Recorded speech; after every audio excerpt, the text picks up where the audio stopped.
Como podemos ver, atirar é a parte divertida. Mas é preciso recarregar. E prender o braço com o contrapeso exigia cerca de 20 homens. On the larger catapults, they'd have a big squirrel cage, like a hamster runs on, and have guys inside there trudging along. That's how they would winch the arms down. Mas não vivemos na Idade Média, por isso vamos utilizar um guincho elétrico. Em seguida, o laço é enrolado na ponta do braço e nosso amigo Ron prende seu próprio gancho especial. There's a lot of force on this arm, and so you need some way to release that very easily so that one person can do it. This trigger uses a mechanical advantage of leverage. So we've got an arm that comes over here, and it's held in place by this other arm. So you pull the first arm down, releases the second arm, it flips around, rope comes off, arm goes up. This is nothing more than a quick release. Very much so, yeah, it's a quick release. É hora de voltar à diversão. Esta melancia não vai escapar. Are we ready? Yeah, we're ready to Can I go. shoot this thing? É uma questão de força. Observem que potência. Parece até um arremessador por natureza.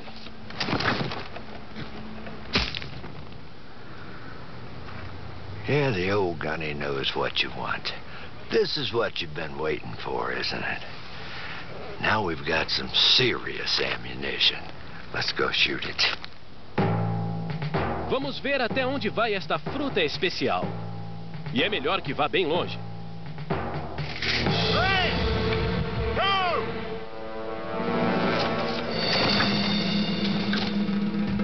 2. Espere um pouco, o que fizemos? Acabamos de arremessar o almoço.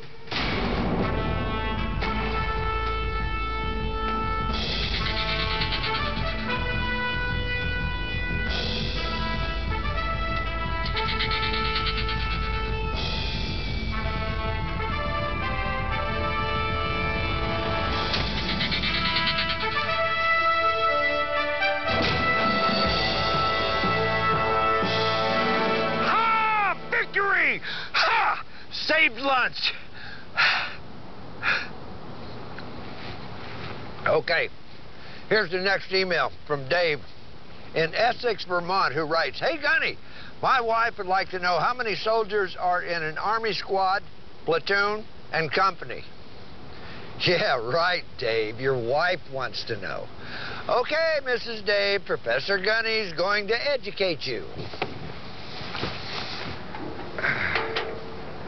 Today, it typically breaks down like this.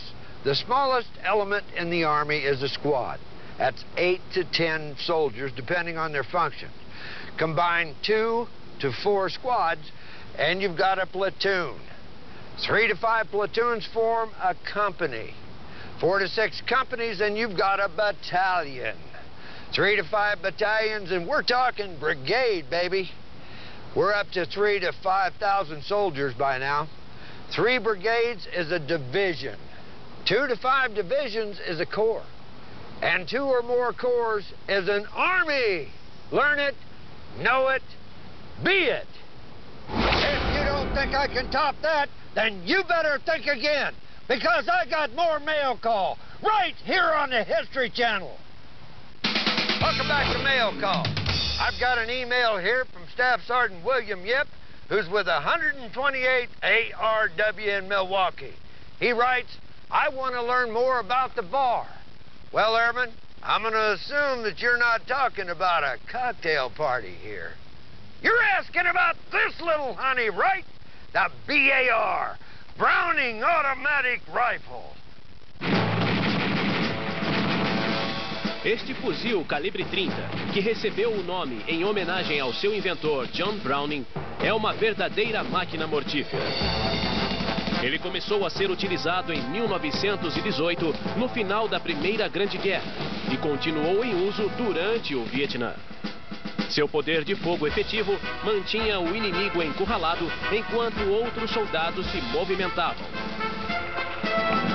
Back in World War I, they trained with the BAR in a little maneuver called marching fire. The guys had a cup attached to a belt that they could seat the rifle in like this. Then it was just full speed ahead. Oh, yeah! You can do a lot of damage with one of these setups, but it's like spitting into the wind compared to the kind of weaponry we've got going on these days. Now it's all about technology and surgical strikes and cutting-edge smart bombs. But what makes smart bombs so damn smart? Well, that's the email question from Price in Los Angeles. So, let's take a look from the inside out. É isto que uma bomba inteligente faz. Vaporiza alvos inimigos com uma incrível precisão. Para descobrir o que significa quando o exército educa uma bomba, a equipe do Correio Militar foi até a Flórida visitar o programa de ataques de precisão na base aérea de Eglin. O pessoal da base explicou que tornar uma bomba inteligente significa dar-lhe um cérebro computadorizado que a levará exatamente onde é desejado. Sem mais perguntas. A smart bomb is any sort of weapon that uses any type of guidance to get to a target, whereas a dumb weapon is basically once you release it from the aircraft, it just goes on its own. It has no help in finding that target. A bomba inteligente é uma unidade guiada mais conhecida como GBU. O tipo mais popular de GBU é a LGB, bomba guiada a laser chamada pelo codinome Paveway. Uma Paveway utiliza um rastreador especial com sensores de direcionamento a laser. Quando a bomba é lançada do avião, um dos tripulantes lança o raio laser sobre um alvo específico. O rastreador no nariz da bomba segue o laser até o chão e então... Bum! Missão cumprida. Mas esta é apenas metade da mágica. Pinos especiais no nariz e na cauda ajustam o trajeto de voo da bomba. E durante a queda, o computador envia sinais de direcionamento. Aí, bum!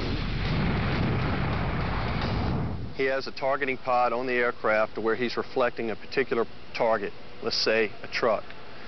As the laser is pointing on the truck, this swivels, attaches to the target that's illuminated by the operator. As bombas inteligentes foram empregadas pela primeira vez no Vietnã. Embora impressionantes, tais armas parecem da Idade da Pedra comparadas ao que existe hoje. Uma LGB moderna é algo digno de espanto. Seu recheio de explosivos pode pesar de 900 quilos até o impressionante destruidor de bunkers de 2,5 toneladas usado na Guerra do Golfo. É realmente uma maravilha, mas ainda não chegou à perfeição.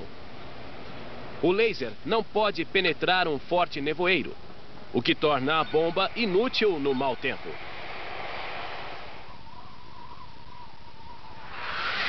Quando a mãe natureza decide sabotar as bombas inteligentes, é hora de usar o chamado GBU aperfeiçoado. Ao invés de contar com o laser, esta bomba traz uma câmera no nariz e o operador utiliza a imagem para guiá-la. Mas no caso de nuvens espessas, névoa ou fumaça, quem assume é o Sistema de Posicionamento Global, ou GPS.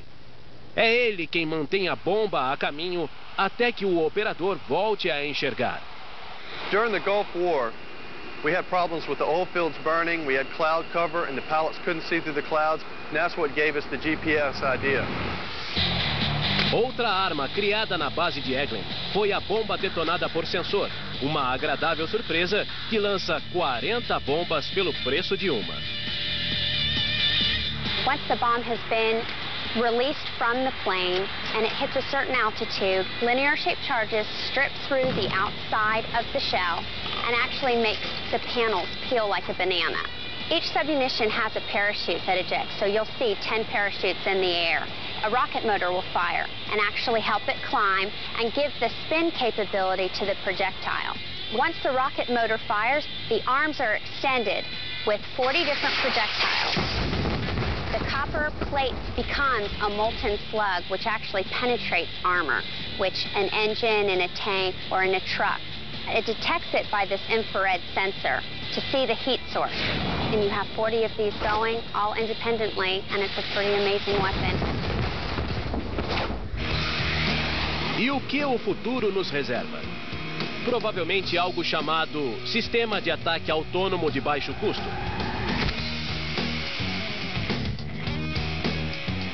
Embora inventada há muito tempo, esta versão reduzida da bomba inteligente está recebendo destaque apenas agora. Ela carrega uma poderosa ogiva e seu sistema de orientação a torna tão inteligente quanto as outras. It has the ability to think for itself. Before the LOCAS takes off, we're able to program with different types of targets, whether it is a SAM site or a different tank. So we can discriminate whether it's going to be a school bus that it sees or a tank or whatever we want it to go after. O sistema está sendo aperfeiçoado, mas a Força Aérea espera empregá-la nos campos de batalha ainda este ano.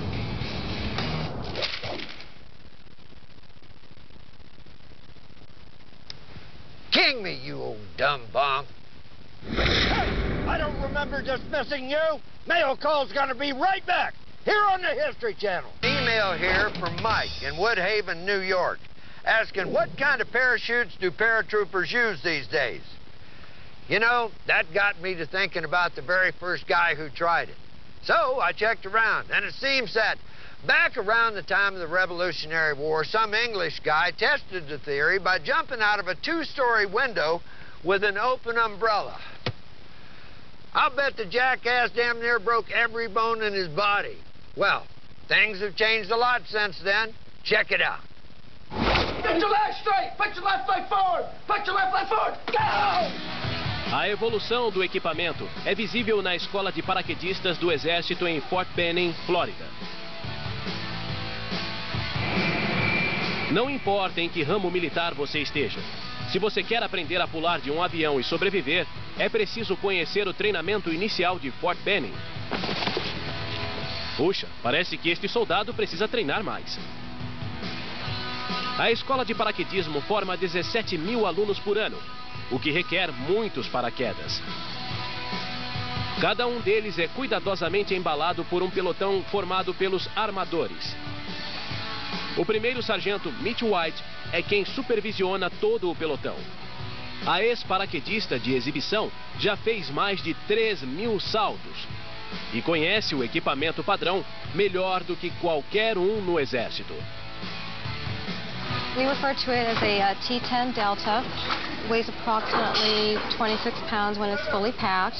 We have 30 tables here where we do pack the parachutes, and it takes our average rigger about 10 or 12 minutes to pack one up. Pode parecer complexo, mas o T-10 é constituído de peças simples. At the apex, you have the crest of the lines. Also, you have the upper lateral band, which is the upper edge of the canopy or the fabric portion of the parachute. As you move your way down over the canopy portion or the fabric part, the lines are running through radial seams, which are enclosed portions of the canopy. Finally, you reach the lower lateral band, which is the bottom boundary of the canopy, and that's where the lines begin. O velame possui 30 seções individuais e 30 cordas de suspensão. Those 30 lines go down to some metal connector links, and the connector links connect the lines to the risers. The risers go to two different sides, the left and right, and it is the risers that connect to the harness, which is what the parachutist will actually put on when he wears the parachute. O velame do T-10 é feito de um nylon especial que não desfia e é bastante resistente. Esta é uma das poucas diferenças entre ele e o T-7, o modelo da Segunda Guerra Mundial.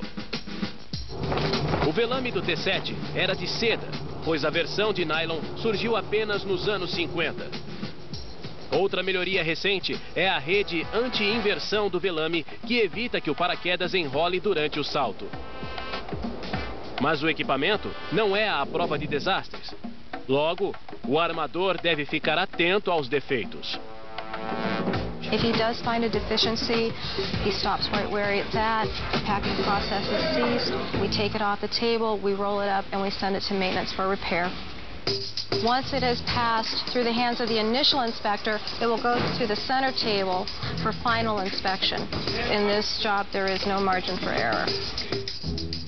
Já sabemos como um paraquedas é embalado. Agora, veremos como funciona no ar.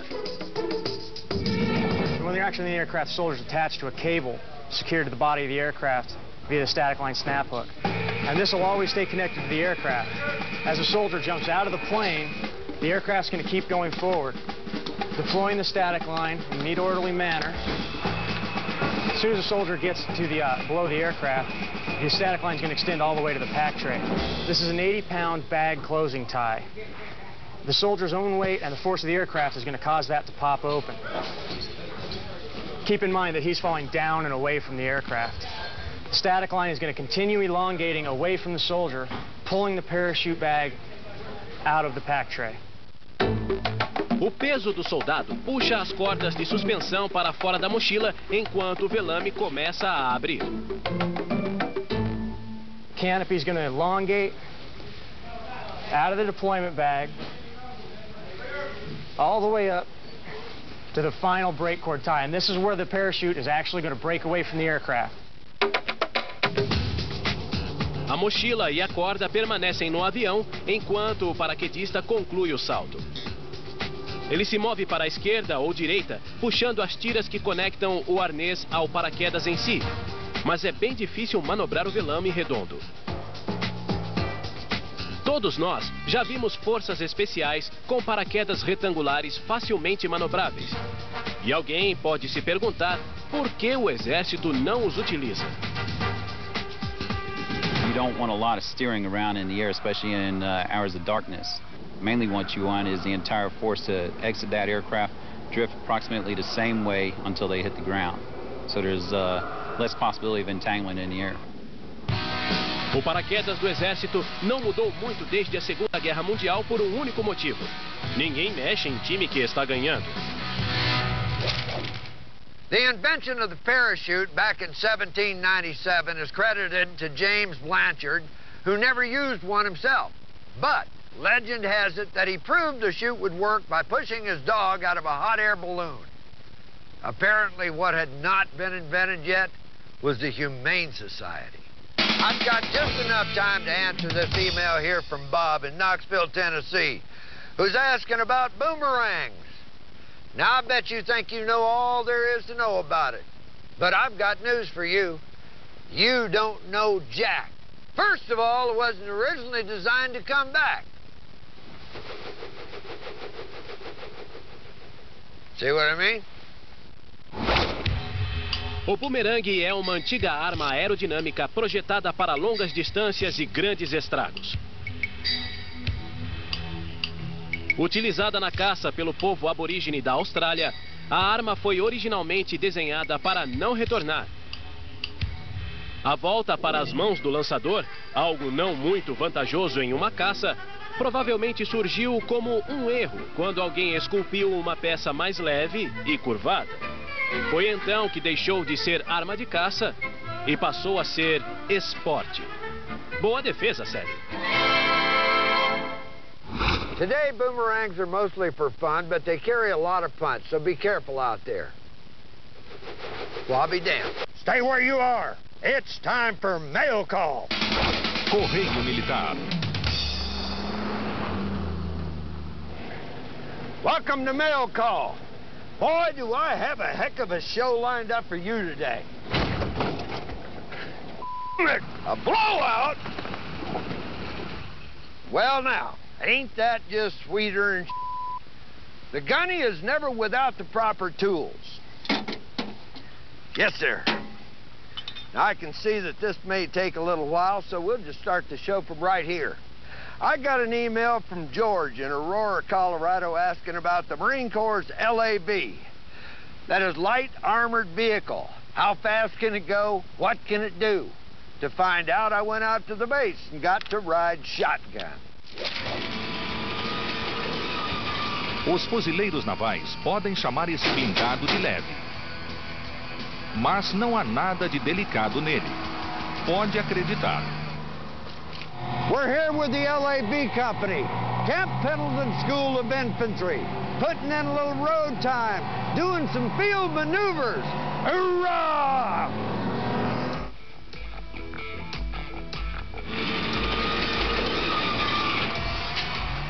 O LAV é um blindado para todos os terrenos e para qualquer clima.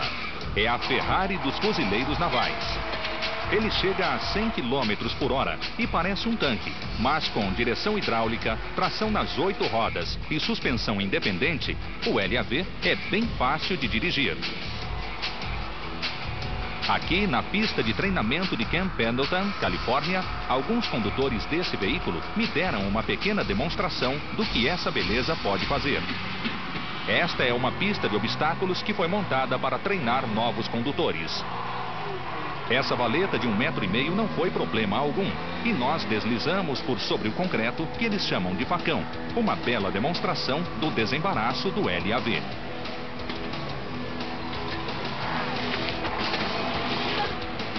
O LAV, em geral, tem tripulação de 3 pessoas, um condutor, um comandante de veículo e um atirador, posição na qual eu estou agora. E ele pode levar até mais 6 fuzileiros no compartimento atrás da torre. O Corpo de Fuzileiros vem usando o LAV desde meados dos anos 80. Eles são construídos pela Divisão de Defesa da General Motors e podem ter várias versões, como a que leva um morteiro, a versão de comando e controle, a versão antitanque e a versão de defesa aérea.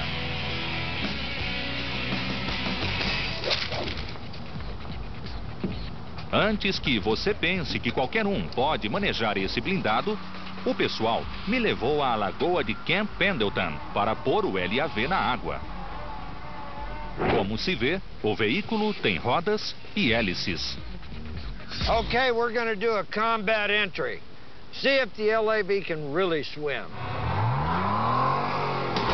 Equipado para combate, o LAV pesa 14 toneladas. Okay, brace yourself. Yeah! Awesome. I forgot to bring my rod and reel. Looks like we could do a little fishing out here, a little trolling. Probably could get a couple of white sea bass or something, you know? Vamos ver de novo. Lembrem-se de que nós estávamos com esse veículo de 14 toneladas a quase 50 km por hora no momento do impacto com a água. Yeah! Awesome! Fantástico! A velocidade do LAV na água é de cerca de 20 km por hora, mas isso é mais que suficiente, já que a alternativa é construir uma ponte. You guys call this work? We call it work. Some of us call it work, some of us call it a good time. It is a good time. Gotta love it. Bem, eu estou pronto para me divertir. E agora eu quero usar o equipamento que faz do LAV mais uma arma do que uma diversão. Isso aconteceu no campo de tiro 37. The LAV has a 25mm kick-ass cannon and 2 machine guns. Let's see what it can do.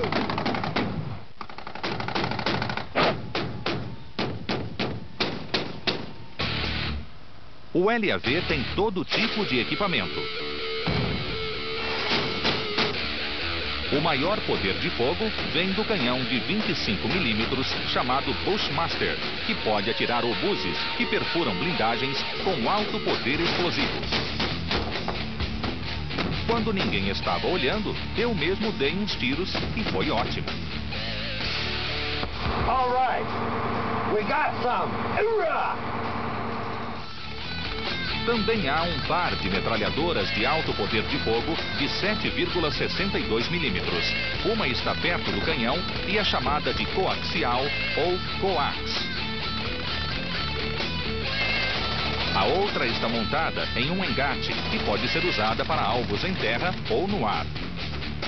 Nada mal para o que parece ser uma van incrementada. Eu poderia ter ficado ali a noite toda, atirando e me divertindo com os fuzileiros. Mas nós tivemos de parar quando helicópteros apareceram atirando foguete atrás de foguete. Mas essa é uma outra história. The LAV can run about 100 miles on a flat tire, which is more than I can say for my old Jeep. So, let's answer this quick email that we got from Alan in Heflin, Alabama. Alan writes, can you tell me about the Higgins landing craft?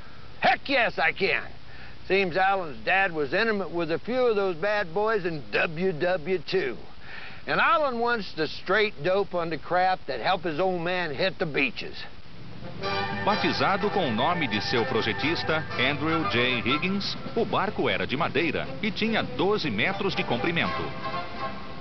Ele transportava soldados, pequenos veículos e suprimentos de um navio a outro ou do navio para a praia, ida e volta.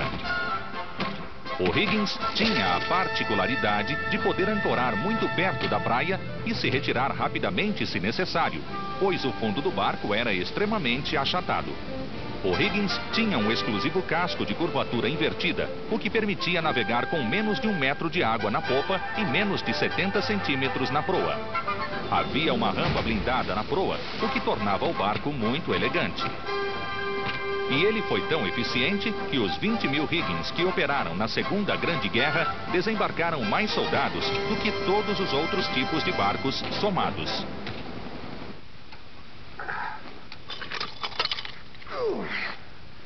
The old Higgins boat's been replaced by the LCU, or Landing Craft Utility. It's 4 times as long and can carry 100 tons more than the old World War II workhorses. Well, right. Now let's get to camp.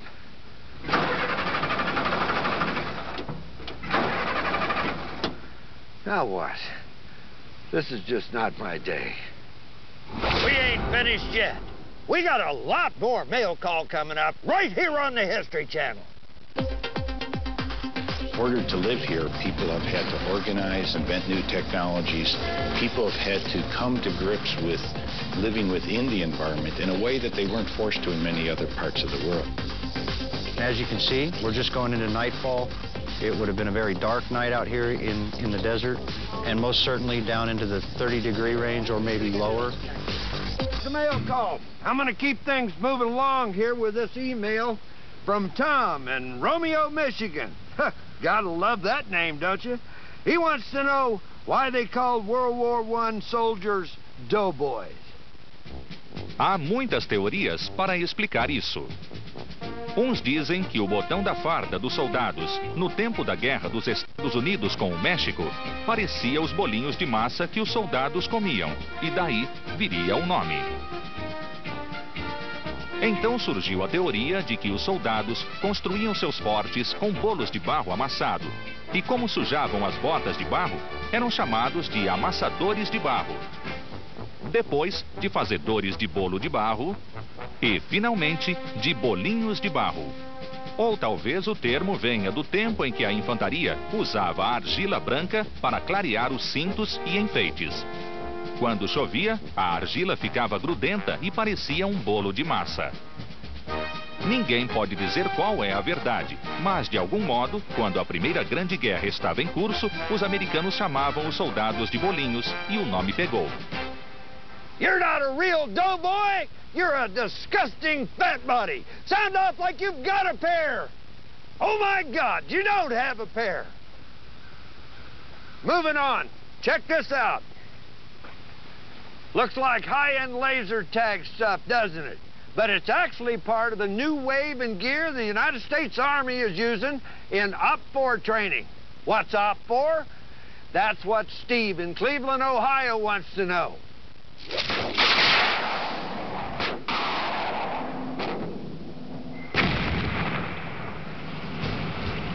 Desde 1981, os soldados americanos vêm ao Fort Irving, na Califórnia, para enfrentar um inimigo feroz e bem treinado.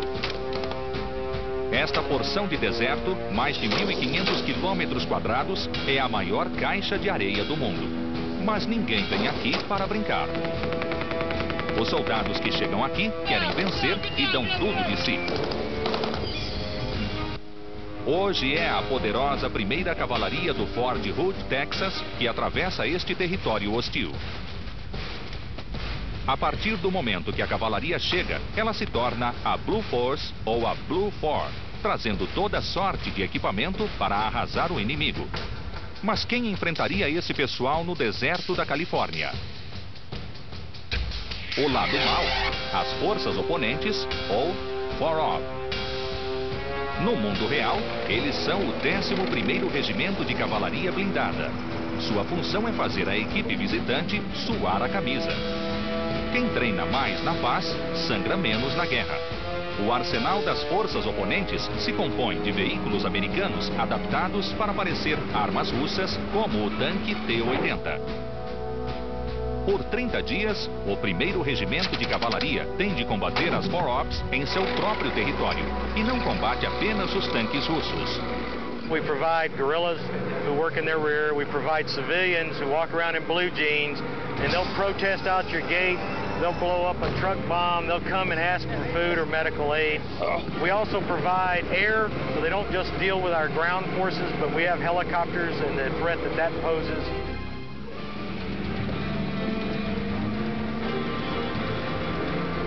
E como em combates reais, as Blue 4 não têm a menor ideia do que as 4-Ops estão para fazer. We change it up on them every day, so Blue 4 has no idea what we're going to throw at them. We're very aggressive. We attack and kill everything in sight. We kill every day, and there's nothing about it. There's no doubt in my mind that we are the best of the best. Será que isso poderia tornar difícil conseguir novos recrutas? O fato é que ninguém é morto aqui. Para simular baixas neste campo de batalha, ambos os lados usam o chamado equipamento Miles. Miles é a sigla para Sistema Integrado Múltiplo de Combate a Laser, que basicamente é como um jogo de paintball de alta tecnologia. Todo equipamento e todo soldado de cada lado está equipado com Miles. As armas disparam raios laser ao invés de chumbo e sensores registram os tiros. There's sensors all along the belt, and they receive data from any kind of laser that's transmitted at me, from any caliber weapon, and it's processed through the Miles box in the back. And it has a 9-volt battery, and it sends a signal through, and if a large enough caliber weapon hits me in a certain area or enough times, it'll set off the alarm. Até os veículos têm equipamentos Miles e disparam tiros simulados. Um sinal luminoso amarelo acende se o tanque for atingido. Quando um alarme dispara, é melhor o soldado chamar pelos médicos, pois eles também estão aqui para treinar. Hey, your best Hollywood scream, stay down on the ground, just start yelling medic. Start yelling. What do you mean, read it? Ah! Ah! This is a casualty card that everyone is given throughout the whole battalion. Say that that person is determined to be a casualty, they come to us at our aid station, and we look at the card and decide what kind of treatment we're going to give that patient. And a lot of them, we don't know what's coming, so we have to immediately jump on our toes and figure out what to do with that patient. O que ocorre com cada soldado ou veículo é detectado por um sistema de satélite em uma central chamada de Guerra das Estrelas. Aqui, os mais graduados podem analisar o que deu certo e o que deu errado. Não importa o que aconteça, a missão das forças oponentes é combater até o último homem. We are the home team. We do win most of our battles out here, but the real point is to train the other unit, because the other unit is the one that's going to deploy into real combat. Depois de enfrentar as forças de oposição, esses soldados estarão ainda mais preparados para o campo de batalha. Come on, baby. All right. On the road again. See you at camp. Nobody dismissed you yet. We got a lot more mail call coming up. Em julho de 1996, um voo comercial com destino a Paris explodiu no ar. Os 230 passageiros a bordo morreram. Na próxima quarta, o FBI garante que uma falha mecânica foi a causa do acidente. Fontes extraoficiais afirmam que o FBI... Time here. Camp's just down the road. Holy smack. What? Now what's going on? Jesus, we're on fire. Holy. Oh.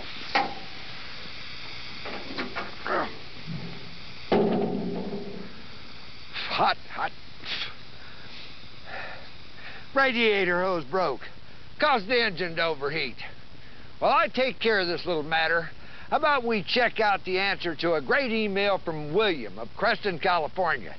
He wants to know, how did they make chain mail back in the Middle Ages? Na Idade Média, usar uma armadura de malha de ferro era um bom meio de se proteger das armas de guerra. Mas o tedioso processo de fazer as malhas era um castigo para os artesãos. Nós visitamos Jeffrey Hedgecock, mestre em armaduras da Historic Enterprises, em Ramona, na Califórnia, para entender as dificuldades da tarefa. No passado, quando não havia lojas de ferragens, os artesãos tinham de partir do zero.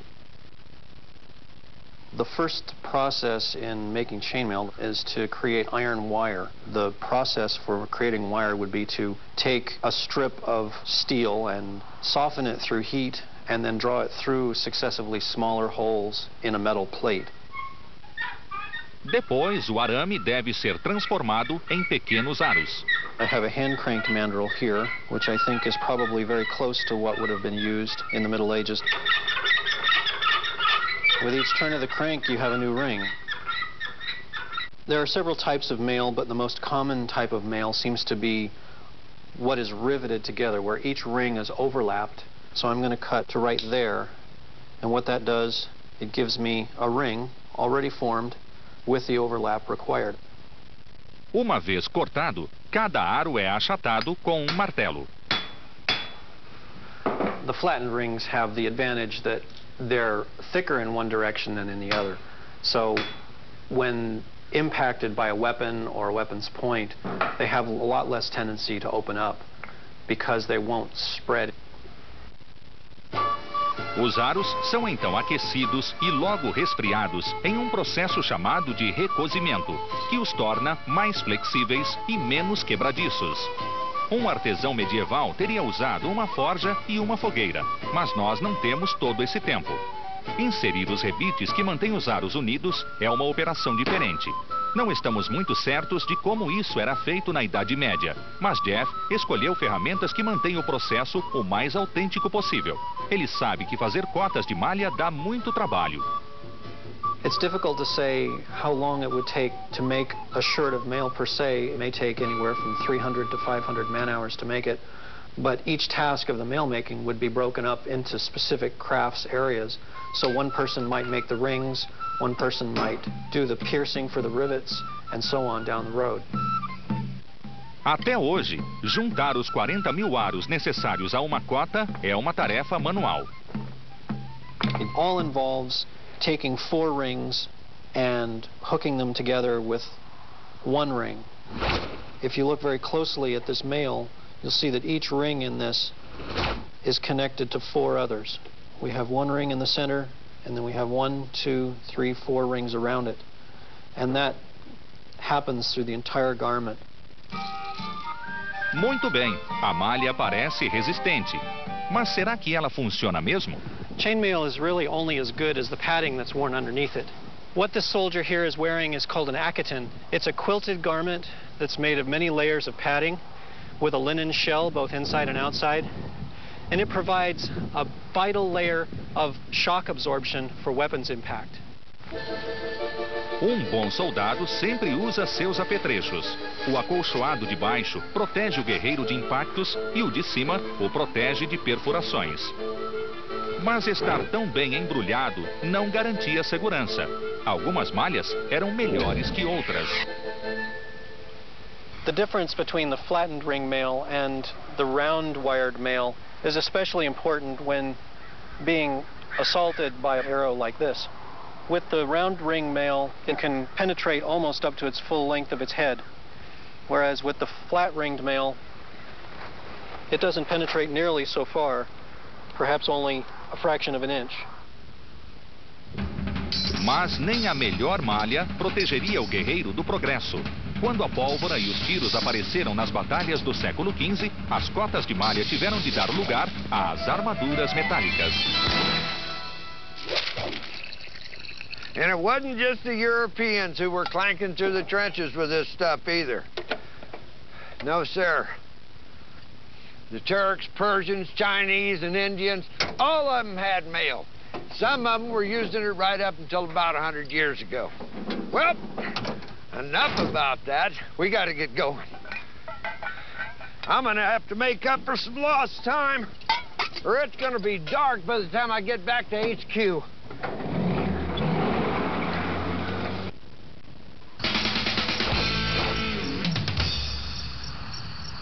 Well, at least I'll be early for the next show.